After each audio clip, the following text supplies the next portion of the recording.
Zone Europe sur Sensation.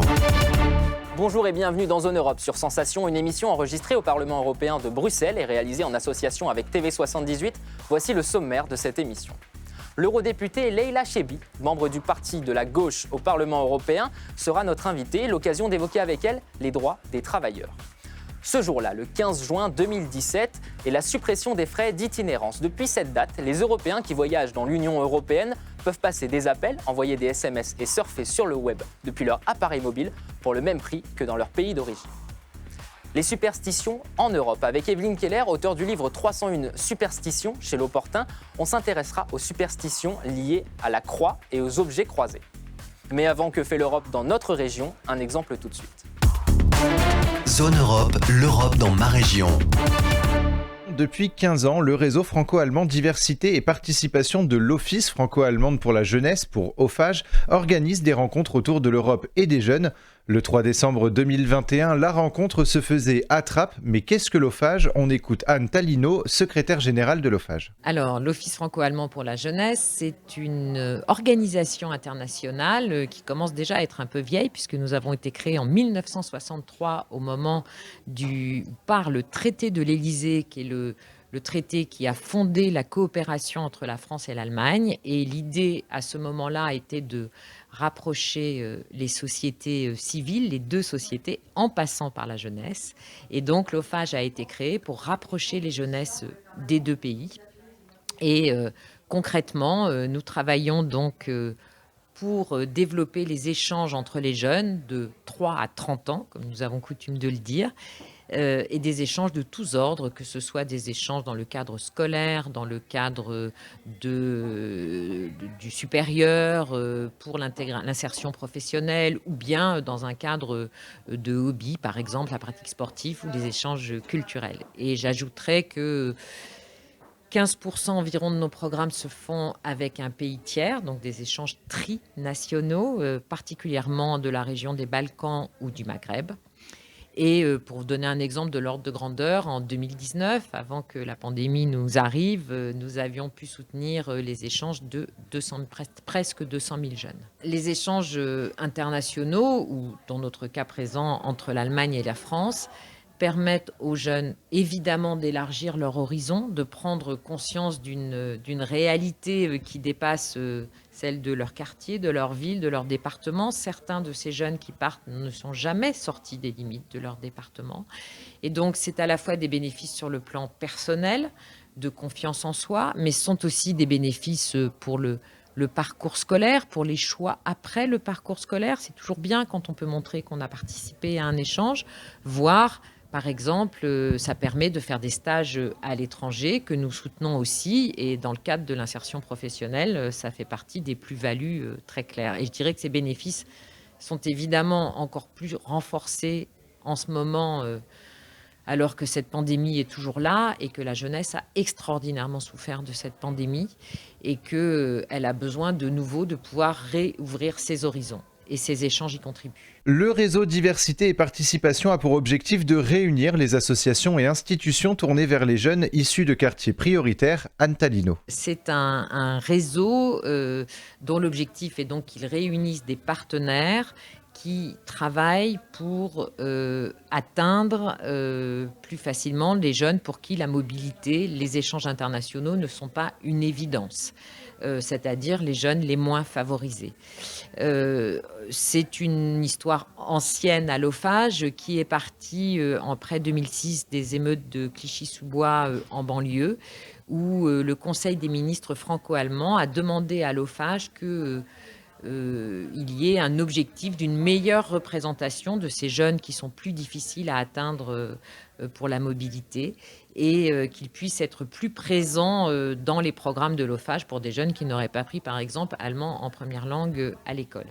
Depuis, s'est créée donc une stratégie, donc diversité et participation, depuis 2015, qui rassemble des partenaires alors là, aujourd'hui, c'est un réseau particulier, le réseau qui était le premier d'ailleurs fondé entre l'Île-de-France et la région du Brandenburg. Il s'en est créé depuis d'autres, dont 2 cette année, donc il y a en tout 5 réseaux. L'année dernière, en 2020, via en utilisant cette stratégie diversité et participation, pu atteindre le chiffre de 20% de jeunes moins favorisés dans les programmes de l'OFAGE. Et pourquoi nous voulons le faire ? C'est parce que nous savons tous les bienfaits, les bénéfices que la mobilité et les échanges peuvent apporter aux jeunes. Alors une journée comme celle-ci, où vous avez donc des partenaires associatifs, parfois fédérations, mais en majorité associatifs, donc d'Île-de-France. Il y a environ une 50aine de personnes qui vont travailler ensemble dans le respect des règles sanitaires, bien sûr. Et je dirais à peu près la moitié viennent d'Allemagne. Et donc, ça leur permet d'expérimenter, d'échanger sur des projets, de trouver de nouvelles pistes de développement. Ce qui est particulièrement intéressant, c'est qu'il y a beaucoup de nouveaux partenaires qui sont présents aujourd'hui. Depuis plusieurs années, l'Europe a pour objectif d'intéresser les jeunes aux thématiques et problématiques de l'Europe avec cette devise « Les jeunes sont notre avenir », Anne Talino. Pour nous, ce sont deux mots qui sont constitutifs de notre ADN. D'abord parce que l'OFAGE est issu de cette coopération franco-allemande qui est quelque part le moteur de l'Europe. Et donc pour nous, le fait de travailler pour pouvoir, au-delà des liens franco-allemands, travailler à soutenir le projet européen est en première ligne, je dirais, les jeunes évidemment. Et un des aspects qui nous tiennent en ce moment particulièrement à cœur, c'est tout le soutien à l'éducation citoyenne des jeunes. On voit que les jeunes, en France particulièrement, votent très peu aux élections. Nous sommes dans une année électorale forte, on le sait bien, mais nous avons absolument besoin du soutien des jeunes à nos processus démocratiques, à notre société démocratique, à l'Europe. Et donc c'est un engagement pour l'OFAGE de tous les instants de soutenir tous les projets qui peuvent travailler avec les jeunes de manière à mieux les insérer dans la société européenne. Plusieurs associations sont présentes lors de ces rencontres. Abdoulaye Kassé, président de l'association Cœur d'Afrique et d'ailleurs, estime que l'OFAGE est un dispositif essentiel pour permettre les échanges entre l'Allemagne et la France. C'est une association de quartier avant tout. On est dans l'éducation populaire, la citoyenneté et l'éducation informelle.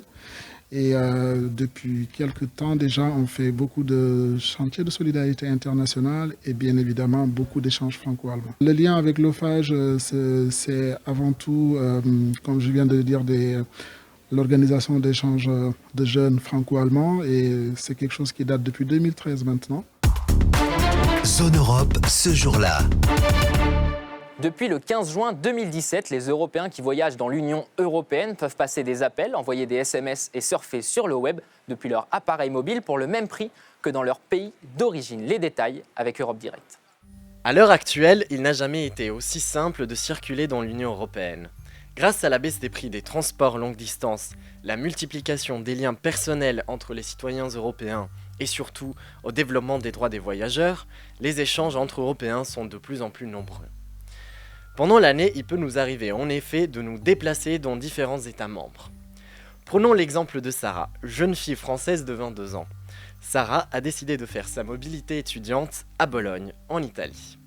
En plus, pendant les vacances d'été, elle décide de partir à la découverte de l'Europe de l'Est et y effectuer une expérience de bénévolat. Elle se rend donc en Autriche, en Hongrie et enfin en Roumanie. Bref, Sarah est toujours en vadrouille, mais elle n'oublie pas ses proches en France. D'ailleurs, tout le monde dans sa famille lui rappelle souvent qu'ils aimeraient bien avoir de ses nouvelles de temps en temps. Eh bien, grâce à la suppression des frais d'itinérance mobile, Sarah peut passer des coups de fil aux grands-parents, le cœur léger. En effet, elle ne doit plus craindre la surfacturation que ses parents ont connue lors de leur première découverte de l'Europe.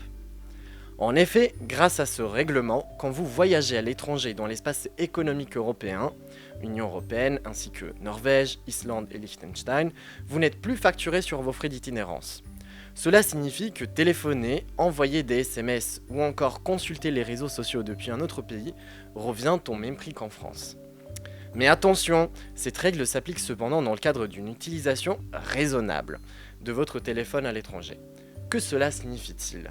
La législation actuelle considère qu'à partir du moment où votre opérateur constate que, sur une période de 4 mois, vous utilisez davantage votre portable à l'étranger que dans votre pays d'origine, il peut vous être exigé de payer des frais supplémentaires. Ces frais seront cependant plafonnés. Concernant l'usage des données, Comme pour les appels téléphoniques et les SMS, la règle générale consiste en l'absence de surfacturation lorsque vous êtes à l'étranger dans l'espace économique européen. L'usage des données ne peut donc être restreint. Cependant, d'importantes exceptions permettent à votre opérateur d'établir une limitation de l'usage des données. Pour cette raison, rapprochez-vous de votre opérateur pour savoir quelles sont les conditions d'utilisation de votre forfait mobile quand vous partez dans un autre État membre. Dans tous les cas, comme Sarah, vous n'aurez plus d'excuses quand il s'agira de donner de vos nouvelles à la maison. Lors de vos déplacements ponctuels en Europe, notamment un petit week-end à Berlin, une semaine à la plage à Barcelone ou un court stage en linguistique à Dublin. Ils seront tous contents et votre porte-monnaie aussi. Zone Europe, l'invité politique. Bonjour Leïla Chavi. Bonjour. Vous êtes députée européenne, membre du groupe de la gauche au Parlement européen à Bruxelles et à Strasbourg, et vous êtes membre de la commission de l'emploi et des affaires sociales. Alors l'UE, elle peut légiférer en matière sociale, mais de façon limitée. Dans les faits, les États membres gardent l'essentiel du pouvoir en la matière. Quelles sont les compétences de l'Europe justement sur ces politiques sociales ? Alors c'est vrai qu'à la base, le social, c'est pas du tout une compétence de l'Union européenne, et puis c'est même contradictoire en quelque sorte avec la raison d'être au départ de l'Union européenne, qui, je le rappelle, s'est fondée avant tout comme un marché. Et puis en fait, on a cru que le marché, mettre en place les conditions d'un marché idéal, la fameuse concurrence libre et non faussée, concurrence pure et parfaite, de lever les freins, justement, les obstacles à la concurrence. Si on mettait ça en place au sein de l'Union européenne, eh bien naturellement, le social viendrait après. Sauf que on s'est rendu compte au fil des ans que ce n'était pas le cas, que le social venait pas comme ça en tombant du ciel et qu'il fallait mettre en place des politiques volontaristes. Et en plus, on s'est rendu compte que, à l'inverse, le fait de mettre en place les mécanismes de marché, les mécanismes de concurrence, et bien souvent, ça ne faisait qu'accroître les inégalités sociales. Alors, il y a eu cette prise de conscience, je vous le disais, et puis donc là, on est en 2017, au sommet de Göteborg. C'est la première fois qu'il y a un sommet des chefs d'État européens, et qui met en place, qui crée ce qu'on appelle le socle européen des droits sociaux. C'est un ensemble de principes, une vingtaine de principes, qui nous dit donc que l'Union européenne ne peut plus se contenter d'être un marché, mais doit se donner des objectifs de lutte contre les inégalités sociales, d'insertion professionnelle des jeunes, de lutte contre la crise du logement. Donc on a au moins, pour la première fois, même si on en est encore au stade des déclarations d'intention, on a au moins donc le fait qu'il y a comme priorité affichée de se donner des objectifs sociaux. Dans la poursuite de cette ligne, les 7 et 8 mai 2021 a eu lieu le sommet social de Porto au Portugal. À l'issue de ce sommet, un compromis a été trouvé autour de 3 objectifs pour 2030. Le premier, atteindre 68% de taux d'emploi pour les 20-64 ans dans l'Union européenne. En 2020, ce chiffre était de 72,4%. Est-ce que c'est déjà un bon pas? C'est déjà une avancée selon vous? Alors le sommet de Porto, c'est vrai, en mai dernier, on en attendait beaucoup. On en attendait beaucoup parce que, comme je vous disais, donc ça faisait donc 2017, 4 ans qu'on attendait qu'il y ait une mise en œuvre du socle européen des droits sociaux, qui jusque-là était resté de l'ordre de la déclaration d'intention.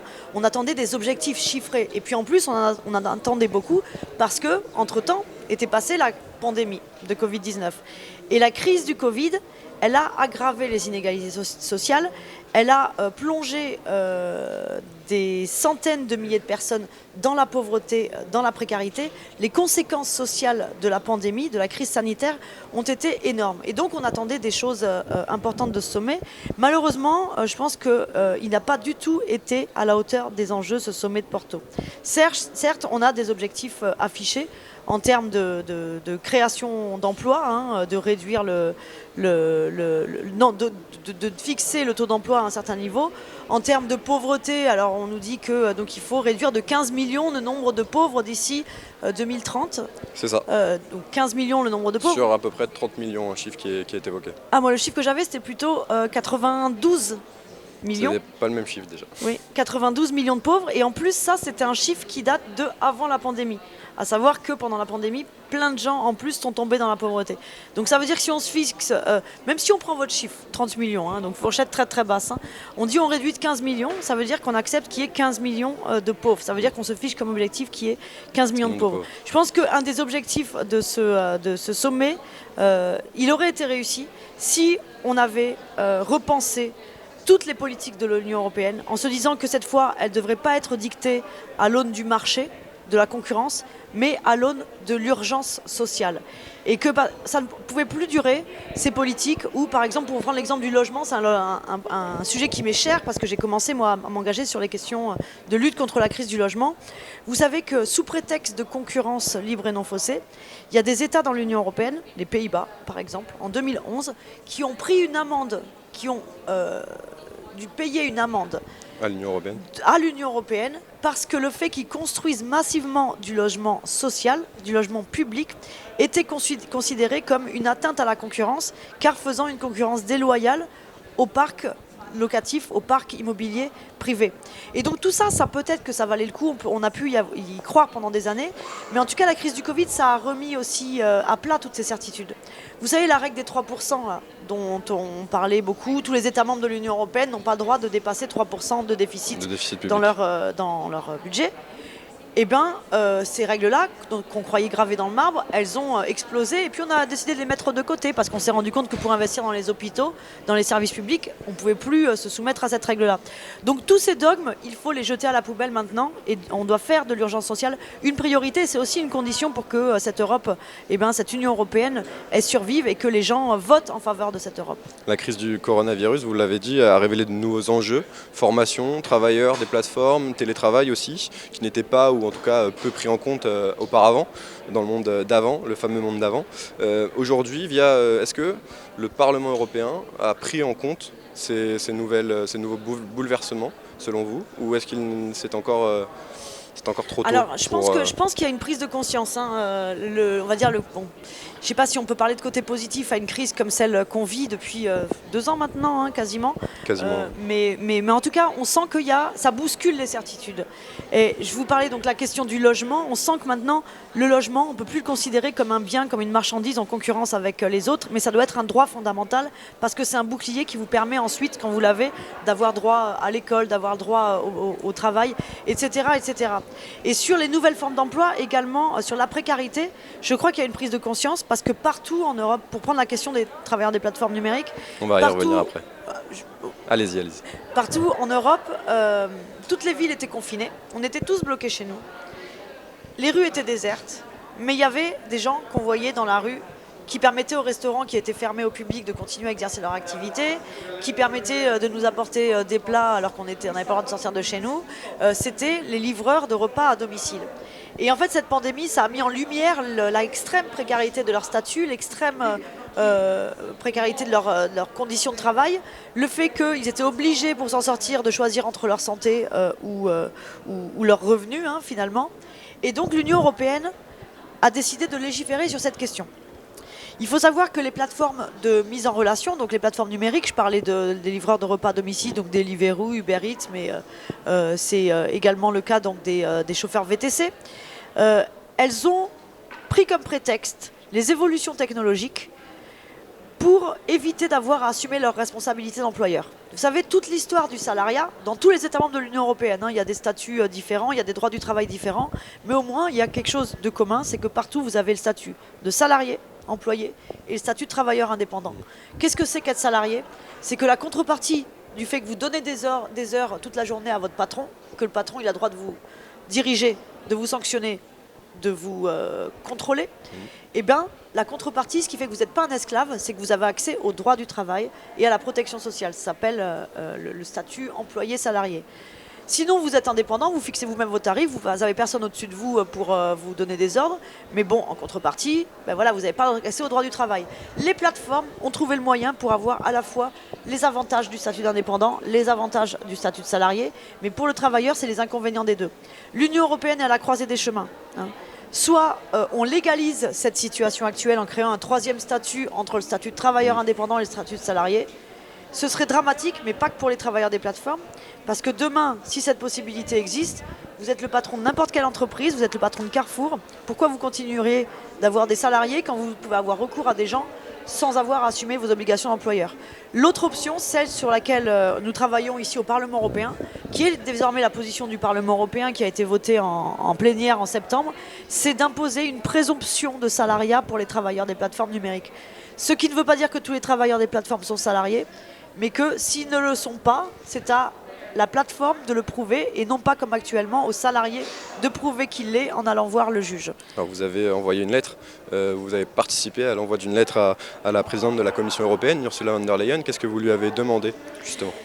Ursula von der Leyen, la Commission européenne, plus particulièrement Nicolas Schmit qui est le commissaire à l'emploi et aux affaires sociales, doit présenter le 8 décembre une proposition de directive concernant les travailleurs des plateformes numériques. Ce qu'on demande à Ursula von der Leyen, c'est de suivre la position du Parlement européen et d'imposer aux plateformes d'assumer leurs obligations d'employeur et d'arrêter de se cacher derrière un algorithme, parce que souvent elles disent non mais on fait que de la mise en relation entre un indépendant et un client. L'algorithme il met en relation. Non, quand on regarde de plus près, l'algorithme il sanctionne.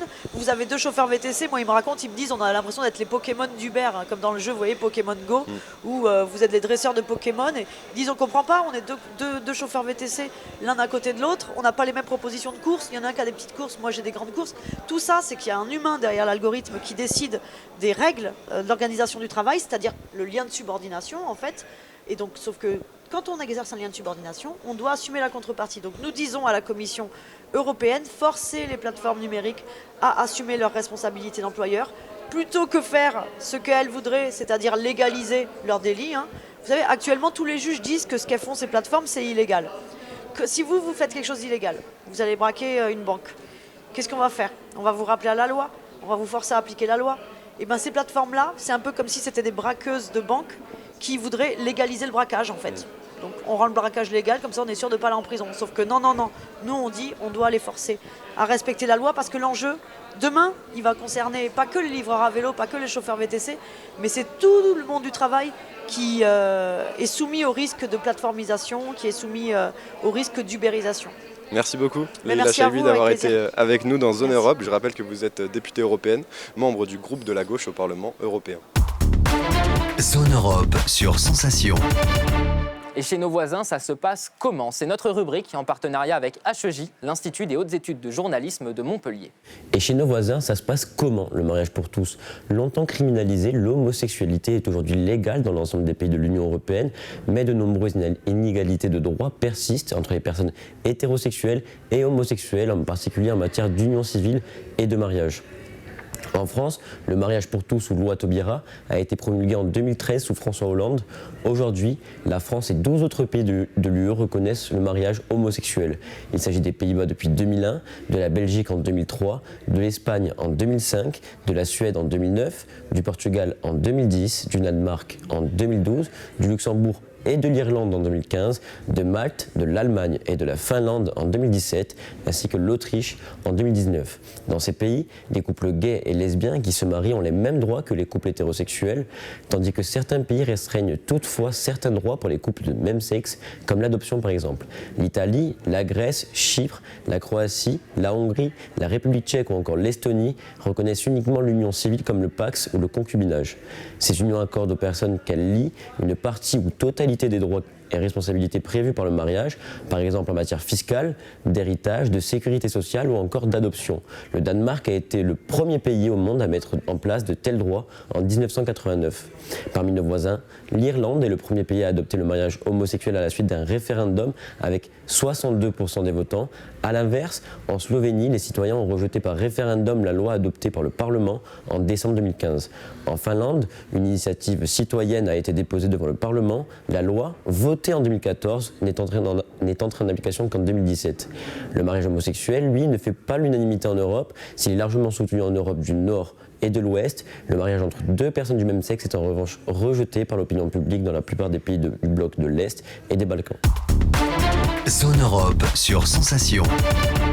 Les superstitions en Europe avec Evelyne Keller, auteure du livre 301 superstitions, petite encyclopédie des peurs et sagesses populaires chez l'Opportun.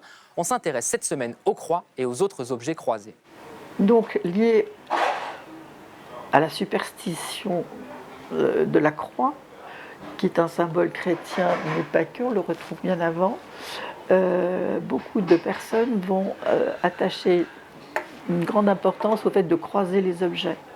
Donc on évitera, lorsqu'on dresse la table, de croiser les couteaux et les fourchettes, ou de se faire croiser entre elles en présentation que des couteaux ou que des fourchettes. Vraiment, c'est censé porter malheur. On va trouver une réminiscence de croiser quelque chose. Les petits écoliers, quand ils vont à l'école et qu'il y a un examen, ils croisent les doigts. Conjurer le mauvais sort. Et ça, les enfants le font toujours. Ce qui est amusant, c'est de voir que ces superstitions-là, on leur donne dès l'enfance. On va dire, fais pas ci, ça porte bonheur, ou fais pas ça, ça va te porter la poisse. Donc on grandit avec des notions que les grands-mères nous ont dites, ou les mamans. Donc croiser les doigts, de même que croiser les mains derrière sa tête. C'est censé porter malheur à quelqu'un de la famille. Zone Europe, c'est terminé pour aujourd'hui. Merci aux équipes techniques du Parlement européen de Bruxelles. Vous pouvez retrouver cette émission en podcast audio et vidéo sur notre site et notre application Radio Sensation et aussi sur TV78. Rendez-vous la semaine prochaine. Très bonne soirée. Zone Europe sur Sensation. Zone Europe avec le soutien financier de la région Île-de-France.